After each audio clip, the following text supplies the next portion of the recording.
Welcome back. As you know, the G7 summit will be held at U.S.A. Shrine next week.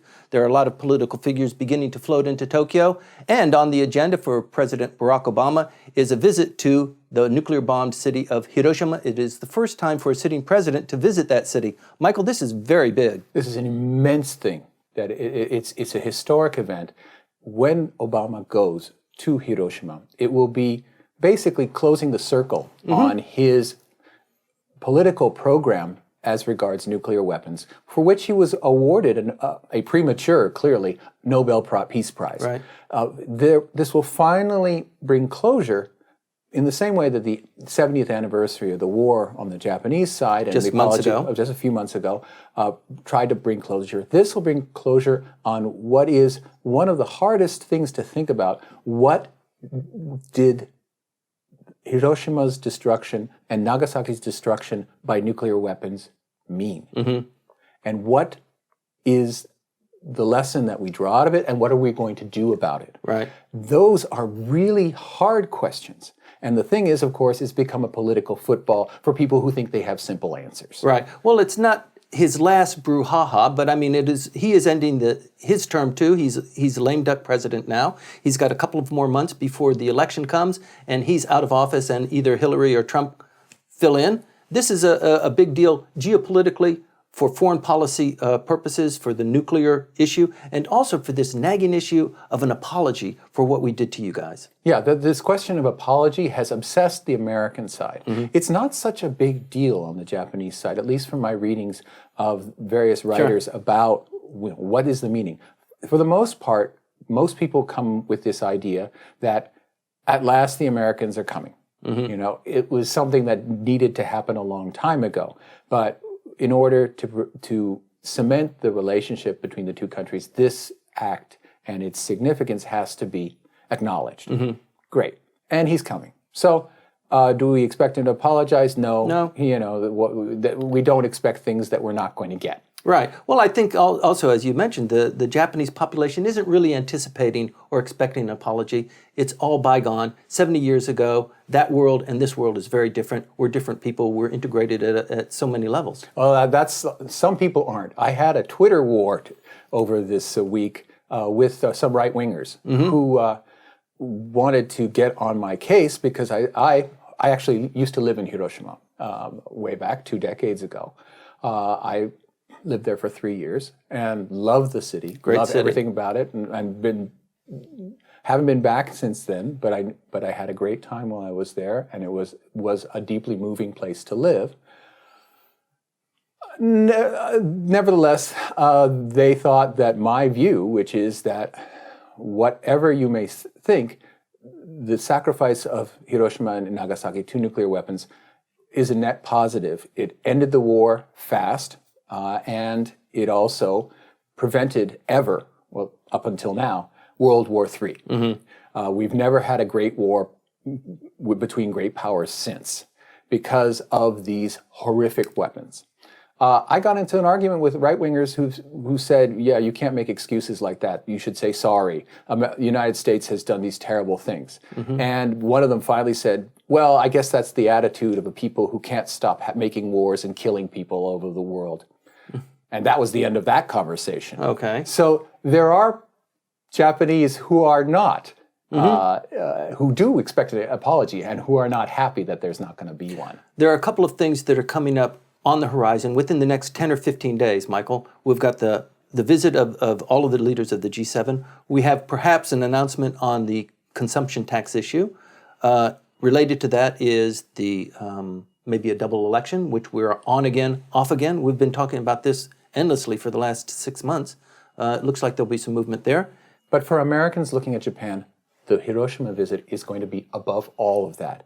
G7 summits happen all the time. And what happens in Japanese politics, who gives a hoot? Right. But the American president going to Hiroshima is a big deal. Okay, it's a big deal for the prime minister too, though. I mean, if he's going to close down the House and have a double election, if he's going to withhold the imposition of the consumption tax, he really needs to build up this crescendo so that it reaches a climax at the time that he holds either a single or double election. His desire to be the main character in this program unfortunately, it's not going to happen. The main character is going to be Barack Obama. And the main issue is going to be going to Hiroshima.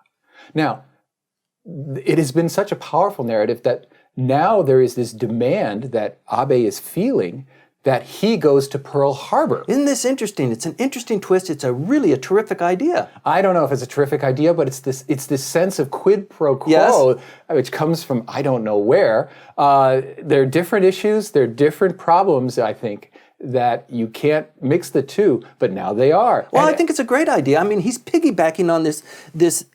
I mean, there's momentum that we've got. There used to be such a huge inertia. I mean, it's like visiting Yasukuni Shrine. Just don't do it. Find someplace else. But it's also talking about Pearl Harbor. It's talking about Hiroshima in an open dialogue. But the thing is, I wouldn't want to go there because when you start talking about things that happened 70 years ago, the rights and the wrongs become much less clear. And what you can say about things and what you can't becomes very open. And it's really dangerous to go there because you then start seeing about, you start talking about the rise and falls of empires. Right. Okay? So I wouldn't go there. I'd like to actually, I think it would be great if when the world press comes and follows Barack Obama to Hiroshima, that they look behind the door of what Japan and nuclear weapons, you know, and its latent capacity. You know, Japan has 45 tons of separated plutonium. That's thousands of nuclear weapons. The equivalent of. The equivalent of. Right. If they lost control of it. Right. Now, it doesn't have to be Japan making them. They will have on their territory, most of it's currently luckily stored in secure sites in France and England. But when that stuff eventually comes back, will Japan take care of it? That's one question.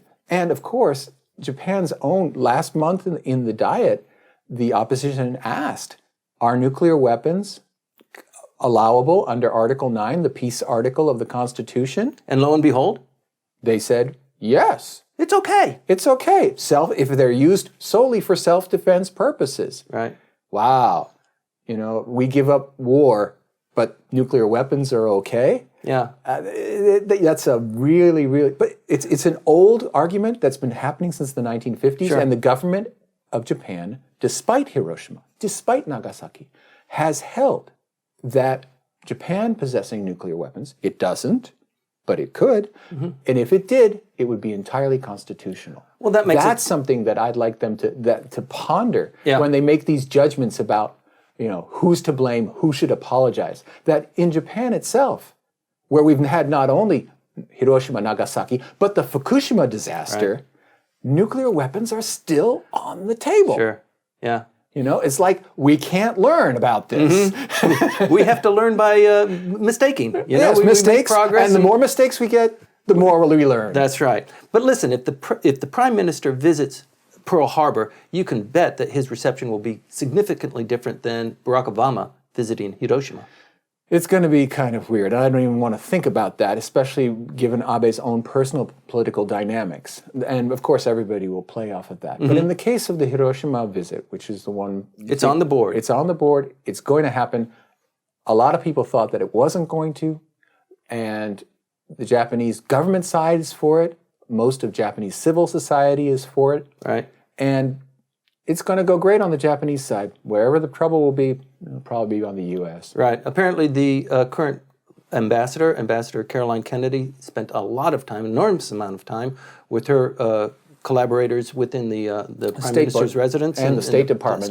In fact, they call it the 2K phenomenon. Yes. Kerry, Secretary of State Kerry, and Caroline Kennedy working together on this issue. That 2K got it done, is what I read in the newspapers. Is John Roos, the former ambassador to Japan, is he the first sitting ambassador that visited Hiroshima? I think that's correct. That's really strange, isn't it? It's not, because nuclear weapons are really a significant part of the defense, not of just of the United States, but also of Japan. Well, it's been a taboo then. Yeah, it's a taboo. One of the things, the Japanese political issue,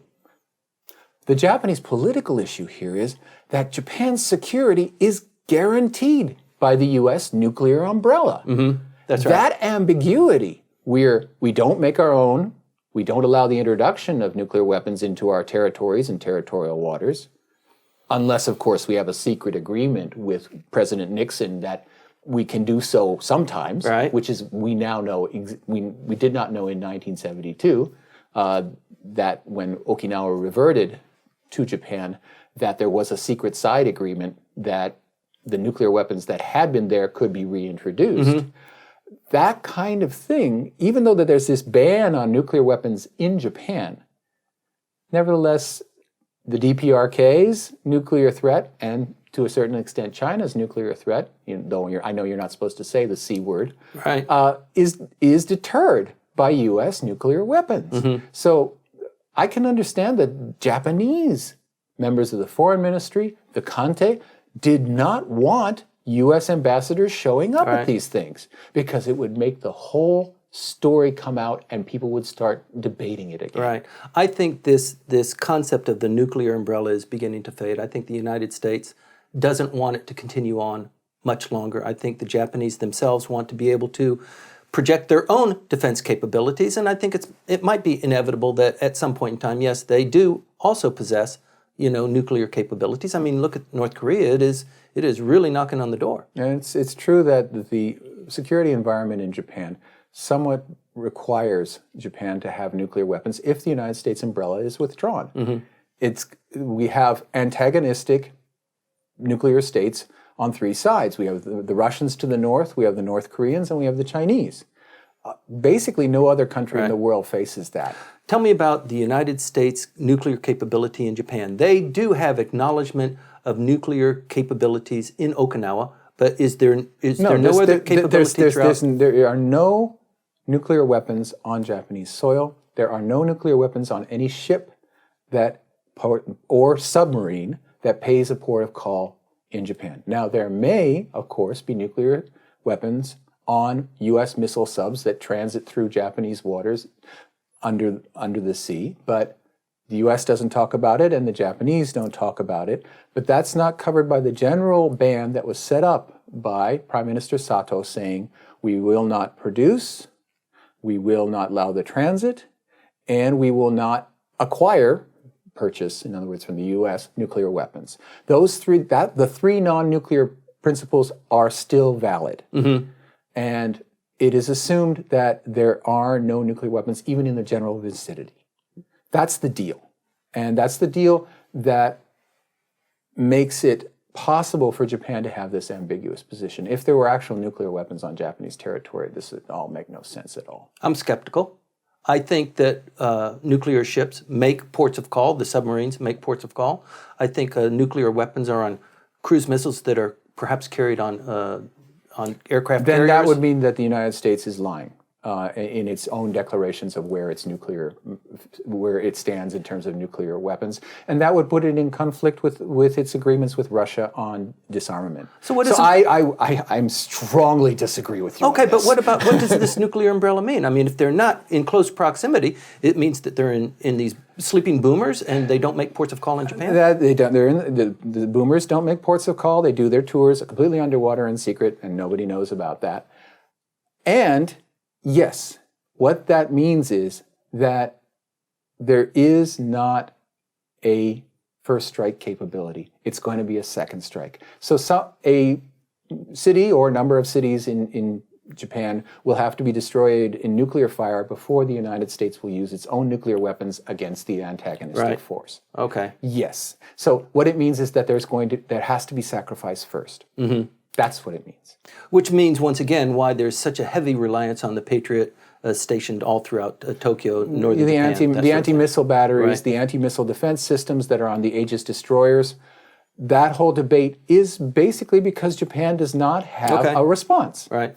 And it cannot necessarily rely on the United States unless it has lost massively. To an extent that makes it worthwhile for the United States to use its own intercontinental ballistic missiles to respond to what has happened to Japan. A sobering thought. Please stay tuned. We're going to continue to watch this one. The president will be visiting Hiroshima. That will be big news next week. We're going to follow that and the fallout from that too.